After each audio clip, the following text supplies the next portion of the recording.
You sort of hosted with Ron Renicky and the coaching staff sort of a opener 101 class today. How did that go?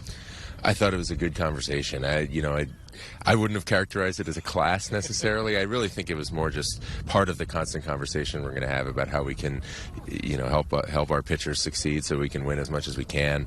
I just wanted to share some of my experiences the last couple of years using pitchers a little differently, but also thought it was important to make sure that everybody understood that there is not one way to do this, and I wasn't going to come in and say we have to do it this way. It was more just sharing the benefit of my experience. How fortunate are you to have a manager that's receptive to it?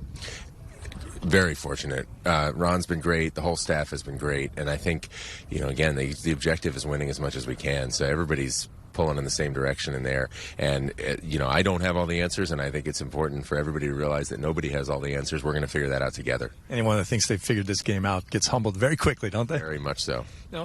You're in a unique position when you talk about a guy like Renicky who's been around the game for 50 years. You're not half his age, and you're coming in kind of teaching an old dog new tricks. That's a unique position to be in, isn't it? Yeah, we all learn from each other. I think that's one of the great things about this game. I've had the good fortune in my career to be around people of all different ages, all different experiences that I've learned from, and you hope it's a two-way street, and there's things you can bring to the table that will help them. If we're all in that learning mindset, then we're going to be able to accomplish a whole lot more. I think all things considered, if you found a fourth and fifth starter that could run out there every fourth and fifth day, it would be a better situation. But if you need to use an opener, or possibly two, do you have the personnel here to do that? Yeah, we are always, and you've heard me talk about this, that we're always going to be looking to add to our depth. We're always going to be looking to improve the organization. We also are going to, work our tails off to make sure that the guys that we have are as effective as possible and help them use their stuff better, help them improve their stuff so that they can be most effective. But, at the end of the day, it's really about how can we put everybody in a position to help us win. And, whether that's something traditional or not, that's not the driver so much as what's going to be the best thing for the Boston Red Sox. How do you smooth over some of the traditional way of thinking of people that say, you can't sustain success this way, you'll burn out your bullpen by halfway through the season, it'll be a shuttle between Pawtucket and the Red Sox, because there's a way to do it.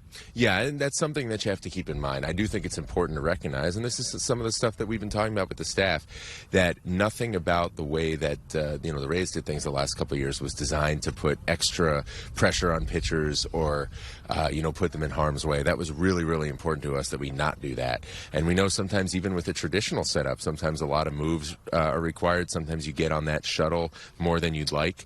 So it's really just about going back to what's going to be the best for our group. And it's really, rather than try to put pitchers in harm's way, we're trying to look at the strengths of every guy we have and say, how can we set this guy up for success?